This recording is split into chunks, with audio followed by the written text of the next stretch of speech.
Hello everyone, welcome back to my smart channel. I hope you all are fine. I am also doing well.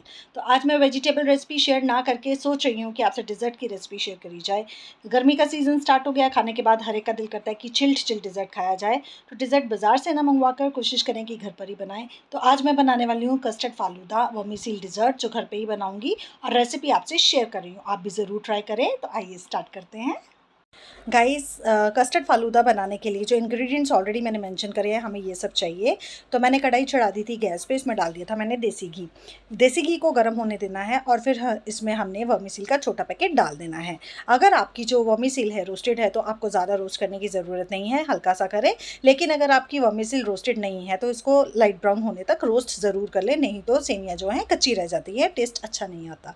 तो बस मैं चलाते जा रही थी और थोड़ा सा इनको पका रही थी ताकि जो वर्मीसेल का कच्चापन है वो दूर हो जाए। बस कस्टर्ड फालूदा बनाने के लिए आपको कुछ ज़्यादा एफर्ट्स लेने की ज़रूरत नहीं है। आपके बच्चे भी खुश होंगे और फैमिली भी खुश होएगी। गाइज, अगर आपको मेरी रेसिपीज़ पसंद आ रही हैं तो चैनल को ज़रूर सब्सक्राइब करें, कमेंट करें, शेयर करें और लाइक करें। ठीक है, तो आइए आगे बढ़ते हैं। जैसे ही वर्मीसेल मेरी पक चुकी थी तो मैंने इसमें डाल दिया था लगभग 2 बड़े ग्लास दूध के। क्योंकि ये थोड़ा सूख भी जाता है तो क्वांटिटी आप थोड़ी सी ज़्यादा रखें, आप अपनी फैमिली के अकॉर्डिंग बनाएं। मेरी फैमिली में 5 मेंबर्स हैं खाने वाले, तो मैंने उसके अकॉर्डिंग दूध डाल दिया था। ठीक है, अब दूध की वेट करनी है हमने गर्म होने की। तो दूसरी तरफ इन बिटवीन मैंने हाफ बोल ऑफ मिल्क ले लिया है, आधी कटोरी दूध ले लिया है, जिसमें मैंने वनीला एसेंस की 2-3 ड्रॉप्स डाल दिए थे और इसमें 1 चम्मच कस्टर्ड पाउडर डाल दिया था। और इनको हमने अच्छे से मिक्स कर देना है सो दैट इनमें लम्प्स ना रह जाएं। ठीक है, अच्छे से मिक्स कर लें, लम्प्स नहीं होने चाहिए। अगर आपके लम्प्स इसमें रह जाएंगे तो जब आप इसको दूध में मिक्स करोगे तो दूध में भी लम्प्स रह जाएंगे, गांठ गांठ बन जाती है जो कस्टर्ड में अच्छी नहीं लगती।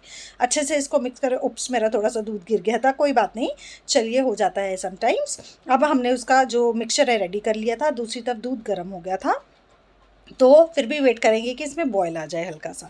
अब मैंने इसमें टेस्ट के अकॉर्डिंग चीनी डाली है। कई घरों में चीनी कम पसंद करते हैं, आपको पता है घर घर में शुगर पेशेंट होते हैं ना, तो मैंने अपने घर के अकॉर्डिंग चीनी ऐड ऑन कर दी थी। अगर आप 2 ग्लास बड़े दूध डाल रहे हैं तो कम से कम इसमें 7 चम्मच चीनी के डल जाते हैं, table tea spoon full of. ठीक है, तो इसमें मैंने चीनी डाल दी। अब इसको कर देंगे मिक्स और वेट करेंगे बॉयल आने का।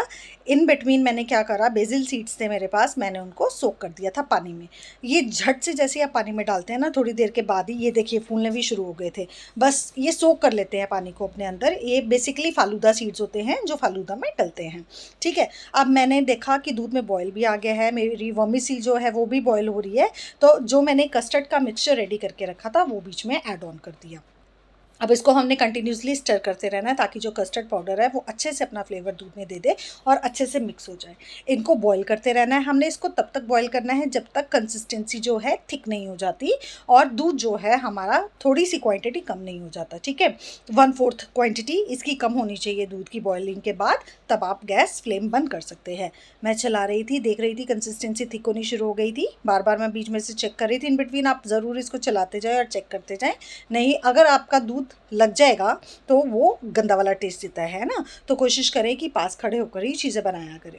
देखिए, अब मैं हिलाते जा रही थी। जैसे ही कंसिस्टेंसी मेरी 1/4 रह गई थी, मुझे लग रहा था कि ठीक है अब कंसिस्टेंसी मेरी परफेक्ट हो गई है, तो मैंने गैस फ्लेम कर दी थी बंद।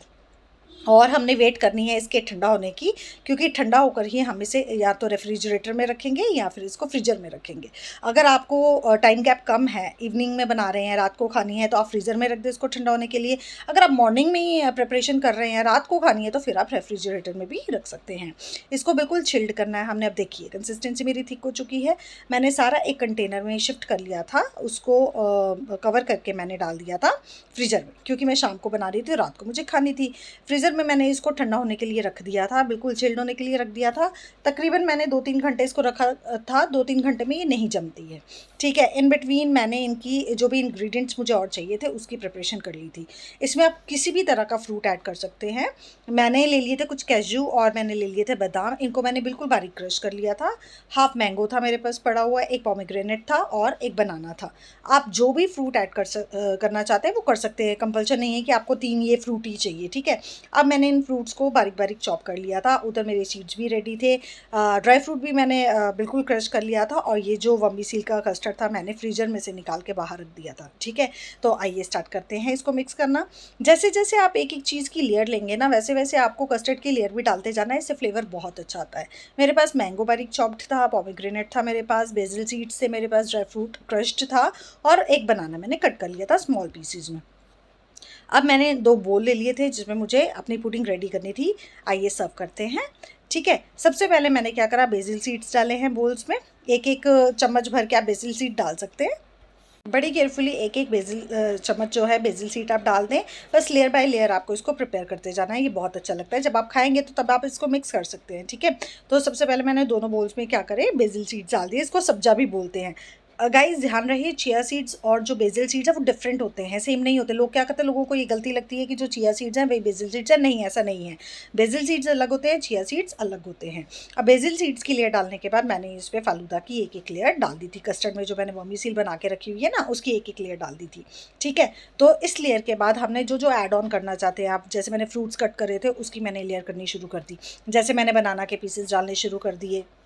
फिर इसकी लेयर कंप्लीट होने के बाद मैंने मैंगो की जैसे उस पर क्यूब्स डालने शुरू कर दिए। पोमेग्रेनेट डाल लिया मैंने इसमें, देखिए पोमेग्रेनेट के कुछ कुछ दाने डाल दिए, क्योंकि ये बिल्कुल रेड इन कलर नहीं था, थोड़ा सा ना वाइटिश था, इसलिए मुझे लग रहा था कि ये खट्टास देगा, तो मैंने थोड़े थोड़े ही इस पोमेग्रेनेट के दाने डाले। अगर बिल्कुल रेड आपको मिलता है ना, वो आप भर भर के डाल सकते हैं, वो बहुत अच्छा टेक्स्चर देता है। फिर मैंने मैंगो की लेयरिंग करी, जो मैंने स्मॉल स्मॉल पीसेस में कट करके रखा हुआ है, फिर उसको डाला। फिर उसके बाद बनाना जो मैंने कट करके रखा हुआ है वो डाला, और फिर मैंने कस्टर्ड की एक और लेयर डाली थी भर के, ताकि ये सारी लेयर्स कवर हो जाए और एक अच्छा सा हमें फ्लेवर मिल जाए। ठीक है, इसके बाद अब मैंने एक और लेयर दे दी है कस्टर्ड फालूदा की। गाइस एक बार ना हम फालूदा मार्केट से खाने गए, तो जैसे ही खाया तो मुझे ऐसे फील हो रहा था कि जैसे जैसे मैं अरा रोटी खा रही हूँ, बिल्कुल सच में। तब से मैंने कसम खाई कि जब भी फालूदा खाना है हमने घर पे बनाना है, बाजार से बिल्कुल नहीं खाएंगे। अरारोट ठीक है, कुछ क्वांटिटी में अच्छा लगता है, लेकिन जब पूरा ही आपका फालूदा अरारोट से बना होएगा तो वो सेहत के लिए भी अच्छा नहीं होता। एनी हाउ चलो आगे। फिर मैंने क्या करा, जो क्रश्ड मेरे पास ड्राई फ्रूट्स थे उसकी लेयरिंग कर दी ऊपर, और एक एक मैंने जो स्लाइस था वो मैंगो का रख दिया, जो टेम्पटिंग लगता है, और गार्निश कर दिया, मतलब वो अच्छा लगता है देखने में। ठीक है, बोल्स मेरे सर्व करने के लिए बिल्कुल रेडी थे। अब मैंने इन्हें कर दिया था सर्व। बस क्या है, ऐसे ही आप भी फालूदा घर पर बनाएं और अपनी फैमिली को सर्व करें, यकीनन वो बहुत पसंद करेंगे। बाजार से अच्छा तो घर पर बनाकर ही खाएं। आपको कैसा लग रहा है गाइस, मुझे कमेंट करके ज़रूर बताइएगा। और अगर मेरी रेसिपीज़ आपको पसंद कर रहे हैं, आपको पसंद आ रही हैं, तो मेरे चैनल को सब्सक्राइब करें, लाइक करें, शेयर और कमेंट करें। देखिए लग रहा है ना डिलीशियस। बस ये इंग्रेडिएंट्स हमें चाहिए फालूदा बनाने के लिए, वर्मिसेली डिज़र्ट बनाने के लिए, और फिर हमने गार्निश कर देना है इसको। Thank you for watching.